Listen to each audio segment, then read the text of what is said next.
Students, आज का हमारा टॉपिक है transformation of A system at constant temperature, यानी कि स्थिर ताप पर निकाय का रूपांतरण, जिसको अपन क्या कहते हैं, हेल्महोल्ट्ज़ एनर्जी कहते हैं।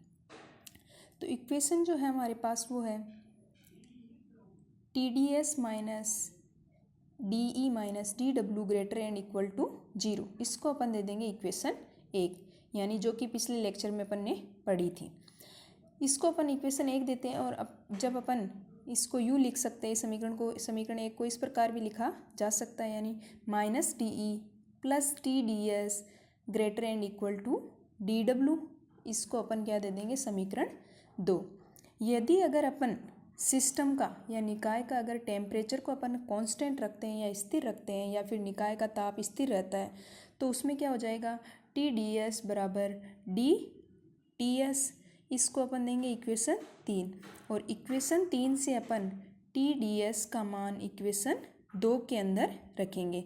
यानी TdS की जो वैल्यू है उसको अपन अगर स्थिर टेम्परेचर पर लेते हैं तो वो जो वैल्यू होती है उसको अपन समीकरण 2 में रखते हैं, और समीकरण 2 में रखने पर जो अपने पास अगली इक्वेशन आती है वो है minus DE plus DTS greater and equal to DW। यहाँ से D अपन कॉमन ले लेते हैं तो ब्रैकेट में अपना आ जाएगा E minus TS greater and equal to DW। चूँकि यहाँ पर जो E माइनस TS है ये होता है A के बराबर, या फिर अपन यूँ कह सकते हैं कि E माइनस TS को अपन एक नए प्रतीक A के द्वारा प्रदर्शित कर सकते हैं, और इस A को अपन क्या कहते हैं, वर्क फंक्शन भी कहते हैं, हेल्महोल्ट्ज़ फ्री एनर्जी भी कहते हैं, वर्क कंटेंट भी कहते हैं, हेल्महोल्ट्ज़ एनर्जी भी कहते हैं। यानी कि A अपना क्या है, हेल्महोल्ट्ज़ एनर्जी कहलाता है।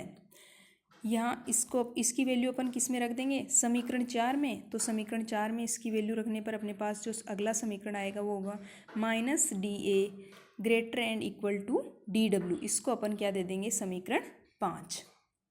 तो यहाँ पर जो है अपना E, T और S, ये तीनों के तीनों क्या होते हैं, अवस्था फलन होते हैं। तो ये अवस्था फलन होने की वजह से जो अपना नया प्रतीक है A, वह भी क्या होगा, एक नया अवस्था फलन होता है, यानी उसका मान भी क्या होता है, स्टेट फंक्शन के बराबर होता है।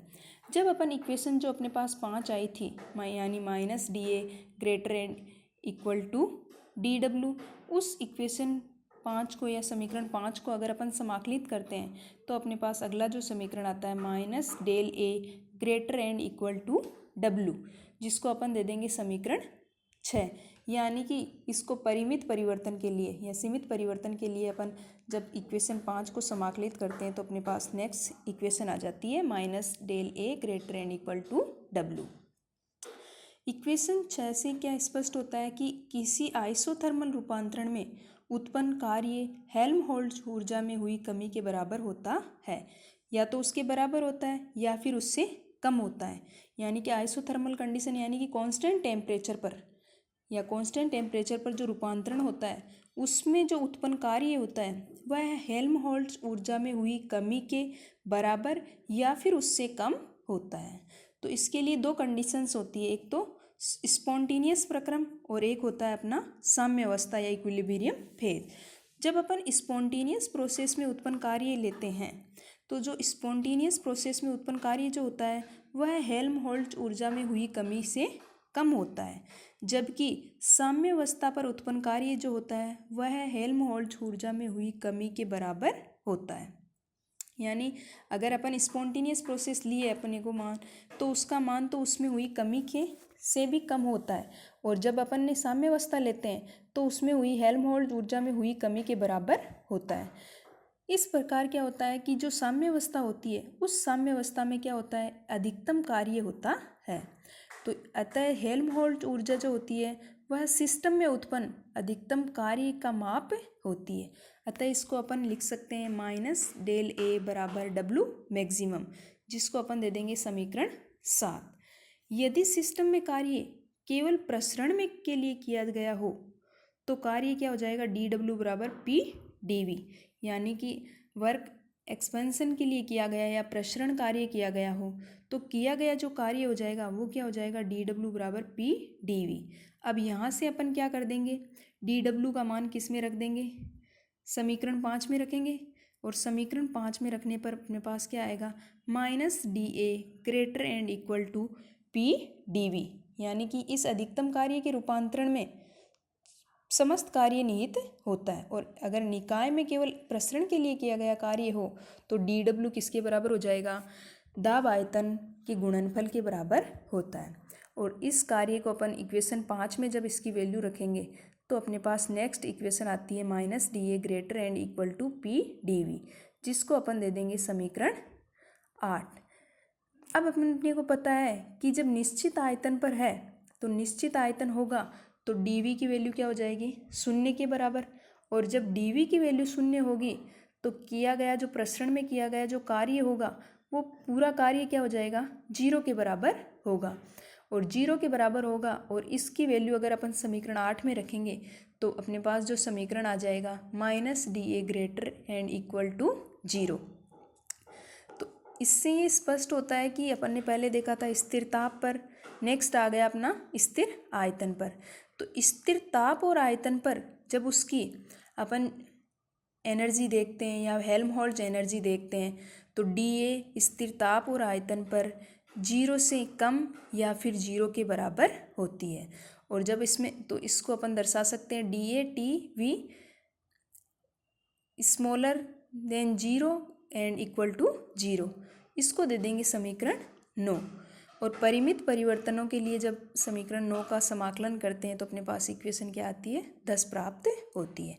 और इक्वेशन 10 से स्पष्ट होता है कि अगर कांस्टेंट टेम्परेचर और कांस्टेंट वॉल्यूम पर स्वतः प्रवर्तित प्रक्रम में अपन हेल्महोल्ट्ज ऊर्जा में कमी होती है और अगर ऊष्मागतिकीय साम्यावस्था है तो हेल्महोल्ट्ज ऊर्जा न्यूनतम होती है, यानी उसके जीरो के बराबर होती है। तो कहने का मतलब है कि अगर अपन ले लेते हैं कि स्वतः प्रवर्तिता प्रक्रम लेते हैं तो उसका मान तो जीरो से या फिर उसके मान में कमी आती है, और अगर साम्यावस्था है तो वह उस जीरो के बराबर होती है या फिर न्यूनतम होती है। तो ये इससे अपन ये स्पष्ट कर सकते हैं कि जो हेल्महोल्ट्ज ऊर्जा होती है यानी स्थिर ताप और आयतन पर अपने को क्या प्राप्त होती है, हेल्महोल्ट्ज ऊर्जा प्राप्त होती है। और इस हेल्महोल्ट्ज ऊर्जा से इसका मान अपन स्वतः प्रवर्तित प्रक्रम में कितना होता है और साम्य अवस्था में इसका मान कितना होता है वह इसके द्वारा ज्ञात कर सकते हैं। नेक्स्ट अपन लेते हैं कि transformation of A system at constant temperature and constant pressure, यानी कि स्थिर ताप और दाब पर निकाय का रूपांतरण, जिसको अपन क्या कहते हैं, गिब्स एनर्जी कहते हैं। यानी कि अगर निकाय में स्थिर टेम्परेचर और प्रेशर पर सिस्टम में कोई रूपांतरण हो रहा है तो गिब्स एनर्जी के द्वारा दर्शाया जाता है। और पीछे अपन ने देखा था कि अगर स्थिर टेम्परेचर और स्थिर प्रेशर वॉल्यूम पर अगर कोई सिस्टम में रूपांतरण होता है तो उसको अपन हेल्महोल्ट्ज एनर्जी के द्वारा दर्शाते हैं। तो अपने को पता है कि जब कोई भी अपन अगर प्रैक्टिकल करते हैं या एक्सपेरिमेंट करते हैं तो प्रयोगशाला के अंदर जो क्या होते हैं कि अधिकतर जो प्रोसेस होते हैं वह स्थिर ताप और स्थिर दाब पर ही संपन्न होते हैं। तो इनके लिए जो कुल कार्य होता है वह उत्क्रमणीय प्रक्रम में किए गए कार्य यानी पीडीवी और एक अन्य कार्य पीवी के बराबर होता है। और इस अन्य कार्य को अपन डी डब्ल्यू एक्सटर्नल के द्वारा दर्शाते हैं। तो जो कुल कार्य हो जाएगा अपना डी डब्ल्यू वह किसके बराबर होगा, उस अन्य कार्य और दाब आयतन यानी उत्क्रमणीय प्रक्रम में किए गए दाब आयतन कार्य के योग के बराबर होता है। इसको अपन देते हैं समीकरण 1। अब अपने को पता है कि T D S minus D E minus D W greater and equal to zero, ये पिछले लेक्चर में अपन ने पढ़ा था।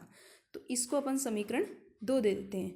अब समीकरण 1 से अपन डी डब्ल्यू यानी कार्य की वैल्यू किस में रखेंगे, समीकरण 2 के अंदर रखते हैं। और जब इसकी वैल्यू समीकरण 2 के अंदर रखेंगे तो अपने पास समीकरण क्या आ जाएगा, T D S minus D E minus D W external minus P D V greater and equal to zero.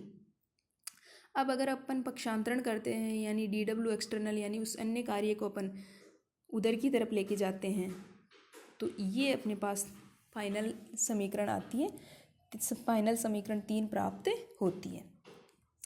यदि रूपांतरण कांस्टेंट टेम्परेचर और कांस्टेंट प्रेशर पर है तो टी डी एस को अपन किस प्रकार लिख सकते हैं, डी टी एस, और पी डी वी को लिख सकते हैं डी पी वी। अतः इक्वेशन 3 से अपन ये मान किस में रखेंगे, समीकरण 3 के अंदर, और समीकरण 3 के अंदर रखने पर नेक्स्ट ये इक्वेशन अपने को प्राप्त होती है। इस इक्वेशन से अगर अपन डी कॉमन लेते हैं, माइनस डी कॉमन लेकर के देखते हैं तो minus D bracket E plus P V minus T S greater and equal to D W external. यहाँ अपने को पता है कि इंटरनल एनर्जी और दाब आयतन के गुणनफल का योग जो होता है वह एंथैल्पी के बराबर होता है, यानी ई प्लस पी वी किसके बराबर होता है, एंथैल्पी के बराबर होता है। तो यहाँ पर अपन वैल्यू किसकी रख सकते हैं, एंथैल्पी का मान रख सकते हैं, यानी एंथैल्पी की इसकी जगह क्या आ जाएगा, ई प्लस पी वी की जगह क्या आ जाएगा, एच। अतः जो अगला समीकरण आएगा अपने पास minus D H minus T S greater and equal to D W external. तो इसको अपन दे देंगे समीकरण 4। यहाँ पर जो पद है यानी कि ई plus P V minus T S और एच माइनस टी एस को अपन नए प्रतीक के द्वारा दर्शाते हैं, यानी एच माइनस टी एस को अपन किसके द्वारा दर्शाते हैं, एक नए प्रतीक के द्वारा, एक नए सिंबल के द्वारा दर्शाते हैं, जिसको अपन किस से दर्शाते हैं, जी के द्वारा। तो ये जी जो यहाँ पर है वह क्या दर्शाता है, Gibbs function, Gibbs free energy और फ्री एनर्जी भी कहते हैं, और इसको आईपीएससी पद्धति में गिब्स ऊर्जा कहा जाता है। तो ई plus P V minus T S की जगह क्या आ जाएगा, जी दर्शा सकते हैं। तो यहाँ पर जो एच टी और एस है ये तीनों की तीनों क्या है, स्टेट फंक्शन है, अतः जी भी क्या होगा, एक अवस्था फलन। तो समीकरण 4 से अपने को क्या प्राप्त होगा, minus D G greater and equal to D W external, यानी कि बाह्य कार्य। जब इसमें अपन परिमित परिवर्तन करते हैं तो इस समीकरण 5 को अपन क्या करेंगे, समाकलित करेंगे, और समाकलित करने पर अपने पास जो फाइनल समीकरण होगा वह समीकरण 6 प्राप्त होता है। और समीकरण 6 से अपन अगर स्वतः प्रवर्तित प्रक्रम में अगर अपन देखना चाहें तो स्वतः प्रवर्तित प्रक्रम में क्या होता है कि जो गिब्स ऊर्जा में जो कमी होती है, या फिर अपन यूँ कह सकते हैं जो अन्य प्रकार का जो कार्य होता है वह गिब्स ऊर्जा में हुई कमी से भी क्या होता है, कम होता है। और साम्य अवस्था में क्या होता है कि जो अन्य कार्य कर रहे हैं अपन उपयोगी कार्य, वह गिब्स ऊर्जा में हुई कमी के बराबर होता है। तो यानी कि इक्वेशन 6 से अपन देख सकते हैं कि स्वतः प्रवर्तित प्रक्रम में डेल्टा जी का वैल्यू क्या होती है और साम्य अवस्था में इसका मान क्या होता है। तो ये अपन इस इक्वेशन 6 के द्वारा ज्ञात कर सकते हैं। नेक्स्ट आता है कि यदि सिस्टम के रूपांतरण में कोई अन्य कार्य नहीं हो तो, अन्य कार्य कहने का मतलब है जो अपन ने स्टार्टिंग में लिया था, यानी कि कुल जो कार्य था वह उत्क्रमणीय कार्य और किए गए अन्य या बाह्य कार्य के योग के बराबर था। जो बाह्य कार्य था उसी को अपन क्या मान रहे थे, अन्य कार्य। तो अगर कोई अन्य कार्य नहीं है तो डी डब्ल्यू एक्सटर्नल क्या हो जाएगा, 0, और जो गिब्स ऊर्जा में जो परिवर्तन है वह क्या हो जाएगा, 0 से अधिक या फिर उसके बराबर। तो यहाँ पर कंडीशन लागू हो जाएगी कि स्थिर टेम्परेचर और प्रेशर पर, यानी कि जब ताप और अपन दाब स्थिर कर देते हैं तो डी जी स्मॉलर देन 0 या इक्वल 0 के बराबर होता है, जिसको अपन क्या दर्शाते हैं, समीकरण 7 के द्वारा दर्शाते हैं। और इस समीकरण 7 में जब परिमित परिवर्तनों के लिए इसको समाकलित करते हैं तो इक्वेशन अपने को कौन सी प्राप्त होती है, इक्वेशन 8 प्राप्त होती है। और इक्वेशन 8 से स्पष्ट होता है कि अगर कांस्टेंट टेम्परेचर और कांस्टेंट प्रेशर पर अपन स्वतः प्रवर्तित प्रक्रम में देखते हैं तो गिब्स ऊर्जा में क्या आती है, कमी आती है, यानी गिब्स ऊर्जा का मान क्या होता है, 0 से भी कम होता है, यानी कि उसका मान नेगेटिव होता है। और अगर ऊष्मा गति की साम्य में अपन देखें तो स्थिर ताप और दाब पर जो गिब्स ऊर्जा होती है वह 0 के बराबर होती है। और नेक्स्ट है, अगर स्वतः प्रवर्तित प्रक्रम न हो तो उसमें जो स्थिर ताप और दाब पर जो गिब्स ऊर्जा होती है उसका मान 0 से ज़्यादा होता है। तो इस प्रकार इन तीनों ही कंडीशन से, यानी जो कि गिब्स स्वतः प्रवर्तिता के लिए और स्वतः प्रवर्तित न होने के लिए और साम्य अवस्था के लिए, तीनों ही कंडीशन में क्या होता है कि अगर प्रक्रम की मुक्त ऊर्जा में परिवर्तन डेल्टा जी का मान ऋणात्मक हो तो प्रक्रम कैसा हो जाएगा, स्वतः प्रक्रम होता है। और अगर उसका मान शून्य हो तो उसको अपन उत्क्रमणीय या साम्य अवस्था कहा जाता है। और जब डेल्टा जी का मान धनात्मक होता है यानी 0 से ज़्यादा होता है या फिर मुक्त ऊर्जा परिवर्तन में वृद्धि हो तो वह प्रक्रम क्या होता है, स्वतः प्रवर्तित नहीं होगा। तो इस प्रकार अपन स्थिर ताप और दाब पर इस निकाय की में परिवर्तन को या रूपांतरण को ज्ञात कर इससे अपन ज्ञात कर सकते हैं कि प्रक्रम स्वतः प्रवर्तित कब होगा, यानी उसका मान कितना होगा, 0 से ज़्यादा होगा या कम होगा। तो ये डिसाइड किया जा सकता है।